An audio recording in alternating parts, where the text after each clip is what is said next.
सूरज की पहली किरण जब सुल्तानपुर गांव के खेतों में झिलमिलाती तो लगता मानो धरती माँ ने सोने का चादर ओढ़ लिया हो। हरियाणा का ये गांव अपनी शांति और समृद्धि के लिए मशहूर था। गांव के बीचों बीच एक विशाल पीपल के पेड़ की छाया में चौधरी हरिराम की हवेली गांव की शान बढ़ाती थी। पुरानी पक्की ईंटों से बनी ये हवेली, उसकी दीवारों पर उकेरी नक्काशी और ऊंचे दरवाजे, सब कुछ चौधरी के रुतबे की कहानी कहते थे।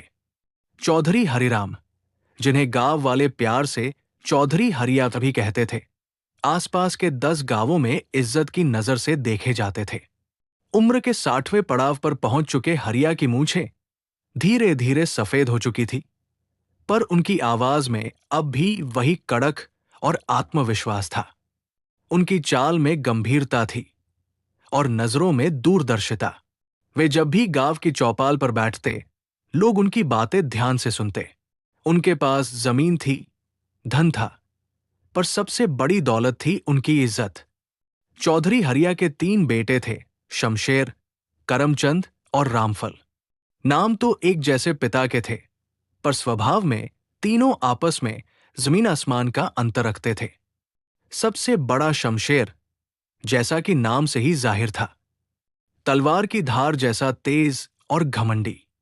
उसकी उम्र 28 वर्ष थी, शरीर घने बालों और मजबूत मांसपेशियों से भरा हुआ। उसका पूरा दिन अखाड़े में दंड बैठक लगाने, कुश्ती के दाव पेच सीखने और अपनी घनी मूंछों पर ताव देने में बीतता। वो खेती बाड़ी के काम को हे दृष्टि से देखता। उसके लिए हल चलाना, खाद डालना, गोबर की सफाई करना, ये सब नीच काम थे। उसे खेत की मिट्टी में गोबर जैसी बदबू आती थी। उसका सपना था शहर में जाकर कोई बड़ा ओहदा हासिल करना, जेब में पैसा हो और लोग उसके नाम से कांपे। वो अक्सर कहता, बापू, जाट की शान उसकी बाजुओं में है, हल में नहीं। मैं तो पहलवान बनूंगा, नाम कमाऊंगा। मंझला बेटा करमचंद 25 वर्ष का था, दुबला पतला पर नजरें तेज। वो पक्का बनिया बुद्धि वाला था। उसे बचपन से ही गिनती तोल में मजा आता था। जहां शमशेर अखाड़े में समय बिताता, वहीं करमचंद बैठक में बैठकर अनाज के भाव, ब्याज के हिसाब और लेन देन का लेखा जोखा करता रहता। उसका मानना था कि खेती में सिर्फ मेहनत है, मुनाफा नहीं। असली पैसा तो व्यापार में है। वो अक्सर कहता, बापू, देखो ना, खेत में साल भर मेहनत करो, सूखा पड़े तो सब बर्बाद, बाढ़ आए तो सब बर्बाद, पर दुकानदारी तो सोने का अंडा देने वाली मुर्गी है। रोज कमाई, रोज पैसा। सबसे छोटा बेटा रामफल, 20 वर्ष का, सीधा साधा, भोला और कम बोलने वाला। वो न तो पहलवानी के शौकीन थे, न ही हिसाब किताब में दिलचस्पी रखते थे। उनकी दुनिया सिर्फ उनके खेत तक सीमित थी। सुबह सूरज निकलने से पहले ही वो खेत में पहुंच जाता और शाम को अंधेरा होने तक वही रहता। वो बैलों से बातें करता, फसलों से प्यार से बोलता, मिट्टी को अपने हाथों में लेकर देखता। गांव के लोग उसे प्यार से कभी कभी मजाक में मूर्ख जाट या भोला रामफल कह देते, पर वो कभी नाराज नहीं होता। उसके लिए उसकी धरती ही सब कुछ थी। वो कहता, जिस मिट्टी से हमारा पेट भरता है, उसकी सेवा करना ही तो हमारा धर्म है। समय का पहिया लगातार घूमता रहा। चौधरी हरिराम अब धीरे धीरे बूढ़े होने लगे थे। उनकी चाल धीमी पड़ गई थी, आंखों की रोशनी कमजोर होने लगी थी। एक शाम जब वो अपनी बैठक में पुरानी चारपाई पर बैठे हुक्का गुड़गुड़ा रहे थे, तभी शमशेर और करमचंद अंदर आए। उनके चेहरे पर एक अजीब सी गंभीरता थी। शमशेर ने सीधे ही बात शुरू की, बापू, अब बात साफ करनी पड़ेगी। हमसे ये जीवन नहीं जिया जाता। इस गांव में, इस खेती किसानी में कोई भविष्य नहीं है। मैं शहर जाना चाहता हूं। वहां मेरी ताकत का सही इस्तेमाल होगा। मुझे नगद रुपए चाहिए ताकि मैं शहर में अपनी जगह बना सकूं। करमचंद ने तुरंत सुर मिलाया, हाँ बापू, शमशेर भाई सही कह रहे हैं। खेती में अब धरा ही क्या रह गया है। हम जवानी गंवा रहे हैं इस मिट्टी में। मैं कस्बे में जाकर कपड़े की दुकान खोलूंगा। मुझे मां के जेवर और जमा पूंजी में से मेरा हिस्सा चाहिए। चौधरी हरिया का दिल सुन्न हो गया। उनकी आंखों के सामने उनका परिवार, उनकी विरासत, सब टूटता नजर आया।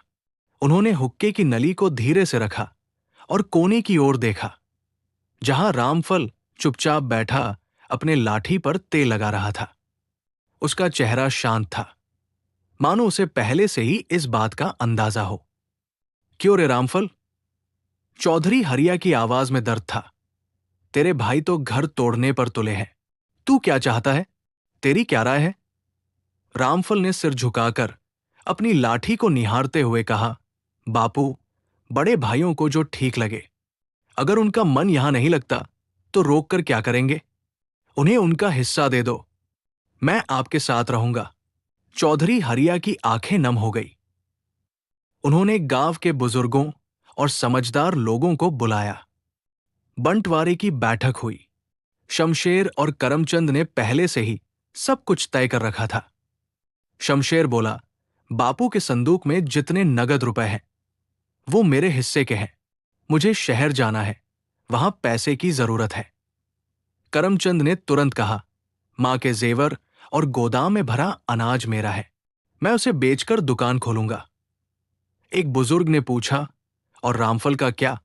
उसे क्या मिलेगा?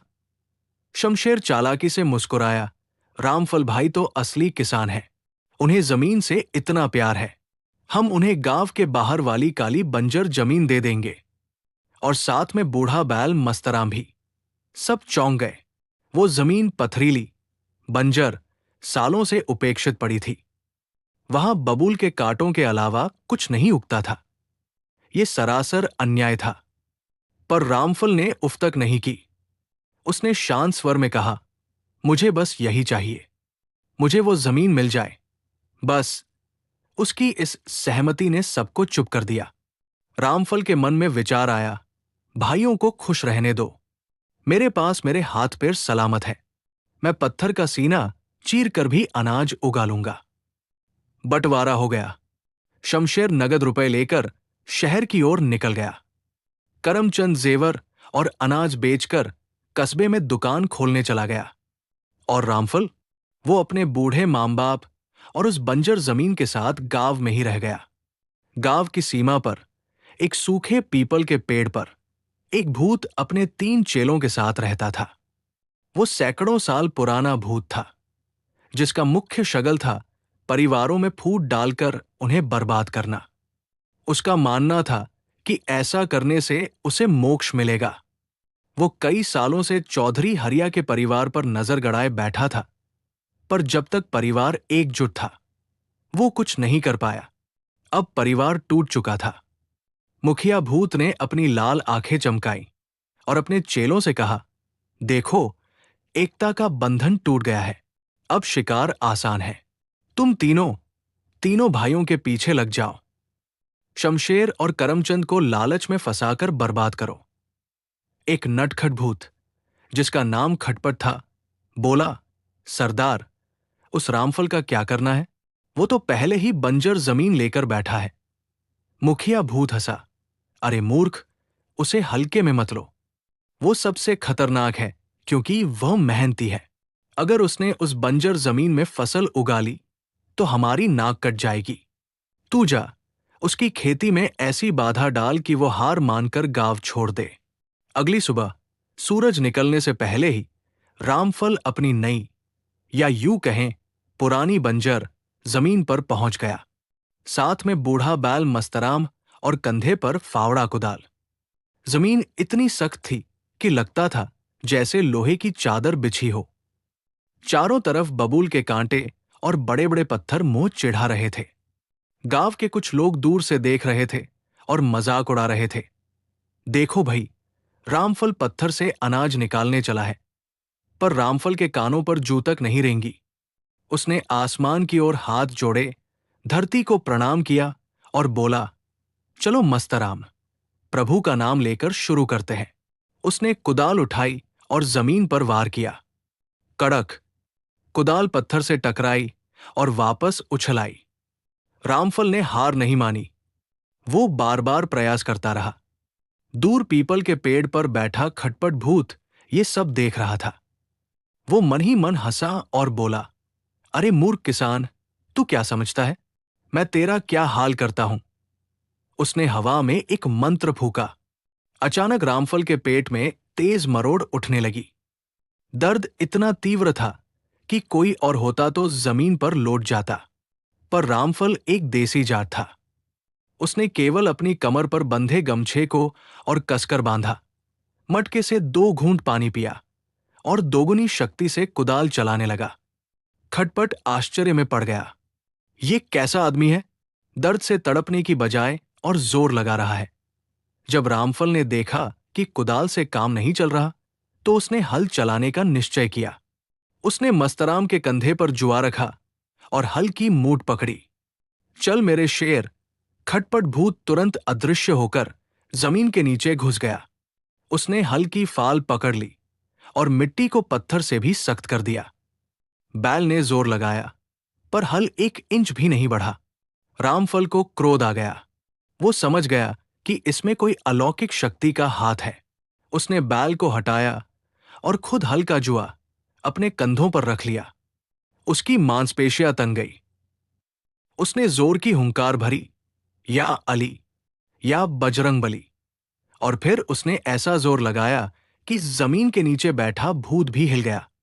कड़ कड़ कड़ की आवाज के साथ हल चला और सख्त जमीन का सीना चीरता हुआ आगे बढ़ गया।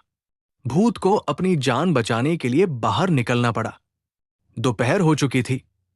सूरज आग बरसा रहा था।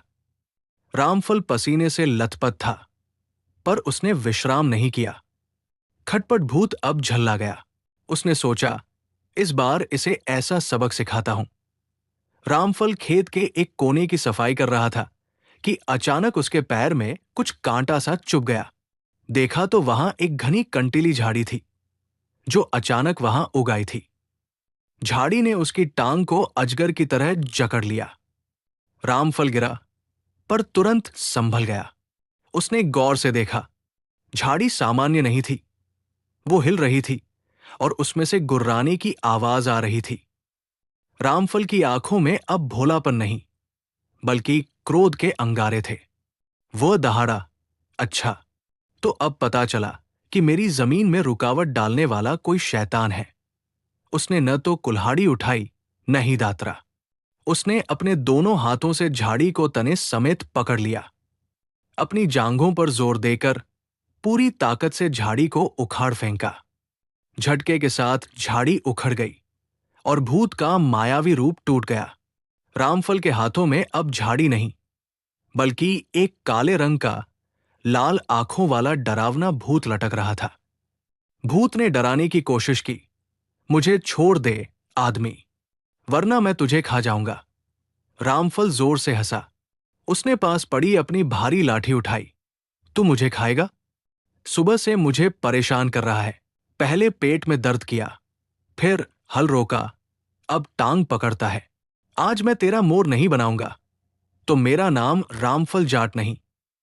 रामफल ने भूत की पीठ पर लाठी का जोरदार प्रहार किया। ले, यह है तेरे पेट दर्द का इलाज। भूत चिल्लाया। आह, बाप रे, मर गया। दूसरा प्रहार। और ले, यह है हल रोकने की सजा। भूत, जो खुद को बहुत शक्तिशाली समझता था, रामफल के क्रोध और लाठी के सामने भीगी बिल्ली बन गया। वो गिड़गिड़ाने लगा, चौधरी साहब, मुझे माफ कर दो, मुझसे बड़ी गलती हो गई। रामफल ने लाठी हवा में रोकी और भूत को अपनी आंखों के सामने लाया। उसकी मूछें फड़क रही थी। माफ कर दूं? तूने मेरा पूरा दिन बर्बाद कर दिया। अब बता, सीधे तरीके से मानेगा या और सेवा कराओ? खेत के बीचों बीच दोपहर की चिलचिलाती धूप में एक साधारण किसान ने अदृश्य शक्तियों को अपनी बाजुओं की ताकत से परास्त कर दिया था। दोपहर की चिलचिलाती धूप में रामफल ने खटपट भूत को अपनी मूंछों के सामने ऐसे पकड़ रखा था, जैसे बिल्ली चूहे को पकड़ती है। भूत थरथर कांप रहा था। उसके काले शरीर पर रामफल की लाठी के निशान साफ दिख रहे थे। भूत हाथ जोड़कर गिड़गिड़ाया, चौधरी साहब, मेरी जान बख्श दो। मैं तो बस अपने सरदार के कहने पर आया था। मुझे छोड़ दो, मैं 7 जन्मों तक इस खेत की तरफ मुंह भी नहीं करूंगा। रामफल ने अपनी आंखें तरेरी।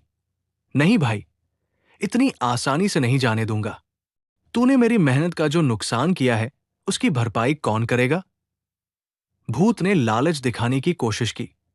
मैं तुझे बहुत सारा सोना दे सकता हूं, खजाना ला सकता हूं, बस मुझे छोड़ दे। रामफल ठहाका मारकर हंसा। बावले भूत, सोना खाने से मेरी भूख नहीं मिटेगी। भूख मिटाने के लिए तो मुझे अनाज पैदा करना पड़ेगा, और जाट की असली दौलत उसकी जमीन और फसल होती है। अगर तुझे जाना है तो मेरी एक शर्त माननी पड़ेगी। भूत ने जल्दी से कहा, मंजूर है, आपकी हर शर्त मंजूर है। जो कहोगे वही करूंगा। रामफल ने उसे जमीन पर पटका और खेत की ओर इशारा करते हुए बोला, देख, ये पूरी जमीन पत्थरों से भरी पड़ी है। मुझे ये बिल्कुल मक्खन जैसी चिकनी चाहिए। और सुन, हल चलाने में मेरे बैल को तकलीफ होती है, इसलिए आज से तू मेरा बैल बनेगा।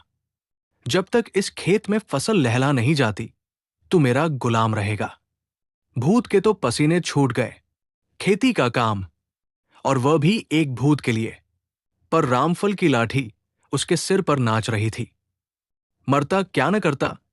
खटपट भूत ने अपनी मायावी शक्तियों का इस्तेमाल शुरू किया। उसने एक फूंक मारी और खेत के बड़े बड़े पत्थर हवा में उड़कर दूर नाले में जा गिरे। फिर उसने कंटीली झाड़ियों को ऐसे उखाड़ फेंका जैसे कोई घास उखाड़ता है। जो काम रामफल को महीनों में करना था, वो भूत ने 1 घंटे में निपटा दिया। शाम होते होते वो काली बंजर जमीन एकदम समतल और साफ हो गई थी। अब बारी थी जुताई की। रामफल ने अपने बूढ़े बैल मस्तराम को पेड़ की छाव में बांध दिया और उसके सामने हरा चारा डाल दिया। फिर उसने हल्का जुआ भूत के कंधे पर रखा। भूत को शर्म तो बहुत आई, पर पीछे खड़े रामफल की लाठी देखकर वो चुपचाप हल खींचने लगा। भूत की ताकत बेहिसाब थी। वो इतनी तेजी से हल खींच रहा था मानो खेत में ट्रैक्टर चल रहा हो। रामफल पीछे पीछे मजे से चल रहा था और बीच बीच में हुक्का भी गुड़गुड़ा लेता। थोड़ी और तेज चल भाई खटपट, उधर कोना रह गया है, रामफल आवाज लगाता। उस रात जब पूरा गांव सो रहा था, रामफल और खटपट भूत खेत में पानी लगा रहे थे। नहर सूखी हुई थी तो भूत ने पाताल तक हाथ डालकर भूमिगत जल का स्रोत खोल दिया। सुबह होते होते बंजर जमीन पानी से लबालब थी और जुताई पूरी हो चुकी थी। अगली सुबह जब गांव के लोग उधर से गुजरे तो उनकी आंखें फटी की फटी रह गई। कल तक जो जमीन पत्थरों और कांटों का जंगल थी, आज वो उपजाऊ मिट्टी की तरह चमक रही थी। गांव के एक ताऊ ने अपना चश्मा ठीक करते हुए रामफल से पूछा, अरे ओ रामफल, यूं तूने क्या जादू किया? रातों रात खेत की काया पलट दी। रामफल खेत के कोने में बैठा हुआ था। वो भूत की तरफ देखकर मुस्कुराया और बोला, कुछ नहीं ताऊ जी, बस थोड़ी मेहनत की है और एक नया मजदूर मिला है, काम का है। बस कभी कभी लाठी दिखानी पड़ती है। भूत की मदद और रामफल की देखरेख का असर ये हुआ कि फसल ऐसी हुई कि पूरे जिले में चर्चा हो गई। गेहूं की बालियां इतनी भरी हुई थी कि डंठल झुक गए थे। जब फसल कटने का समय आया तो रामफल ने भूत से कहा, ले भाई, अब कटाई भी कर दे। भूत ने हवा बनकर रातों रात सारी फसल काट दी और अनाज को बोरियों में भर दिया। रामफल ने अनाज मंडी में बेचकर खूब पैसा कमाया। उसने सबसे पहले अपना टूटा हुआ घर ठीक कराया। फिर गांव में मीठे पानी की एक प्याऊ लगवाई। उसने अपने लिए नई धोती कुर्ता और मस्तराम बैल के लिए बढ़िया सी घंटी खरीदी। भूत अब तक खेती करके इतना थक चुका था कि वो अपनी भूताई भूल गया था। जब सारा काम निपट गया तो खटपट भूत हाथ जोड़कर रामफल के पास आया, चौधरी साहब, अब तो फसल भी कट गई, पैसा भी आ गया, अब तो मुझे रिहा कर दो, मेरी कमर टूट गई है। रामफल ने अपनी मूंछों पर हाथ फेरा और गंभीर होकर बोला, काम तो तूने बढ़िया किया है, पर अभी नहीं। अभी तो मेरे भाइयों का हिसाब बाकी है। जब तक वे सुधर नहीं जाते तुझे यही रहना पड़ेगा। वैसे भी तुझे अब खेती की आदत हो गई है। भूत बनकर क्या करेगा? यही रह, दूध दही खा और काम कर। भूत ने अपना माथा पीट लिया। वो समझ गया कि वो एक ऐसे जाट के पल्ले पड़ गया है जो खून पसीना बहाने में विश्वास रखता है, चाहे वो खून पसीना भूत का ही क्यों न हो। समय अपनी रफ्तार से घूम रहा था। एक तरफ रामफल की काली बंजर जमीन अब सोना उगलने वाली धरती बन चुकी थी। उसकी हवेली पक्की हो गई थी। द्वार पर दो दुधारू भैंस बंधी थी। अनाज के गोदाम ऊपर तक भरे थे। रामफल अब पूरे इलाके में चौधरी रामफल के नाम से जाना जाने लगा था। वहीं दूसरी ओर उसके दोनों भाइयों का बुरा हाल हो चुका था। दो अन्य भूतों ने उन्हें बिल्कुल बर्बाद कर दिया था। शमशेर, जो पहलवानी के घमंड में शहर गया था, वहां पुरानी संगत में पड़ गया। शहर की चकाचौंध और जुए की लत, जो असल में एक भूत की माया थी, ने उसे ऐसा जकड़ा कि सारा पैसा खत्म हो गया। जिस शरीर पर उसे नाज था, अब वो कमजोर और बीमार हो चुका था। उसके पास पहनने के लिए कपड़े तक नहीं बचे थे। मंझला भाई करमचंद, जो बड़ा व्यापारी बनने गया था, उसे भी बड़ा घाटा हुआ। उसकी दुकान में अचानक आग लग गई। भूत की करतूत। कर्जदारों ने उसका सब कुछ छीन लिया। वो भी पाई पाई को मोहताज हो गया। आखिरकार दोनों भाइयों के पास कोई रास्ता न बचा तो शर्म और भूख से बेहाल होकर वे वापस उसी गांव सुल्तानपुर की ओर चल पड़े जिसे वे कभी छोड़ कर गए थे।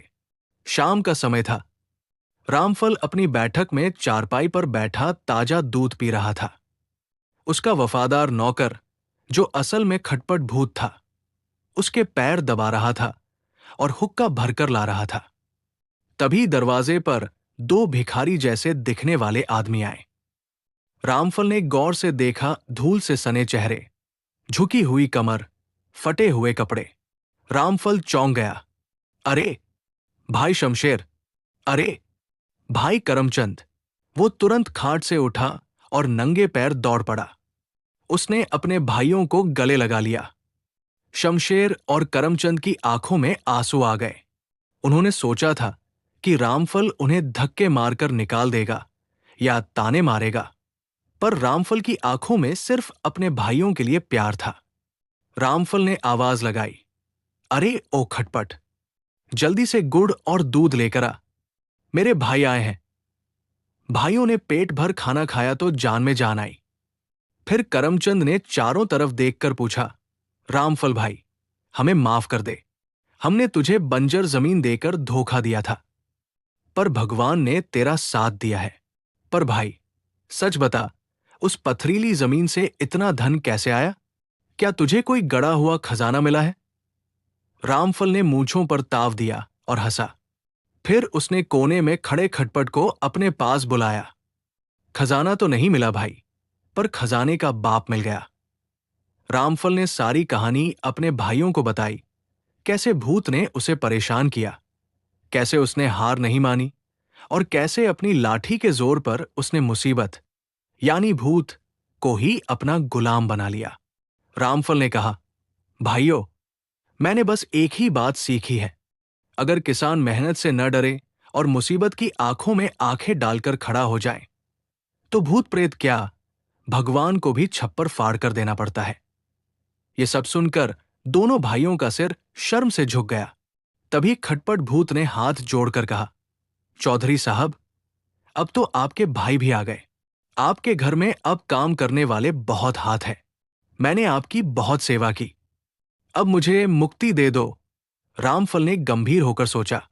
उसने भूत की आंखों में देखा और बोला, देख खटपट, तूने मुझे परेशान करने की नीयत से शुरुआत की थी, पर अंत में तूने मेरा साथ दिया। तेरी वजह से मेरी जमीन सुधर गई। जा भाई, आज मैं तुझे आजाद करता हूं। पर याद रखना, अब किसी मेहनती गरीब को मत सताना। भूत बहुत खुश हुआ। उसने रामफल के पैर छुए, फिर बोला, धन्य हो चौधरी। मैंने बहुत से इंसान देखे हैं, पर तेरे जैसा जिद्दी और मेहनती कभी नहीं देखा। आज के बाद मैं सुल्तानपुर गांव की तरफ देखूंगा भी नहीं। ये कहकर भूत हवा का बवंडर बना और हमेशा के लिए गायब हो गया। रामफल ने अपनी भारी लाठी उठाई और शमशेर के हाथों में थमा दी। कहीं जाने की जरूरत नहीं है। ये घर, ये जमीन, सब आपका है। भूत तो चला गया, पर जमीन अभी भी प्यासी है। शमशेर भाई, तुम शरीर से तगड़े हो, कल से हल तुम चलाओगे।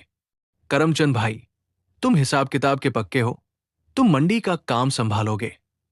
रामफल फिर बोला, मगर मेरी एक शर्त है, आपको लालच छोड़ना होगा। हम जाट हैं, हमारा धर्म मिट्टी की सेवा करना है, मुफ्त की रोटियां तोड़ना नहीं। तीनों भाई फिर एक हो गए। गांव वाले कहते हैं कि उस दिन के बाद रामफल के खेत में जितनी फसल हुई, उतनी पहले कभी नहीं हुई। बिना किसी भूत के, सिर्फ तीनों भाइयों के पसीने और एकता की बदौलत। इस कहानी से सीख मिलती है कि जीवन में मुसीबतें रूपी भूत तो बहुत से आएंगे, पर अगर इंसान के पास हिम्मत की लाठी और मेहनत का जज्बा हो, तो वो बंजर धरती से भी सोना उगा सकता है। और परिवार की एकता ही सबसे बड़ी शक्ति है, जो किसी भी अदृश्य शक्ति से बड़ी होती है।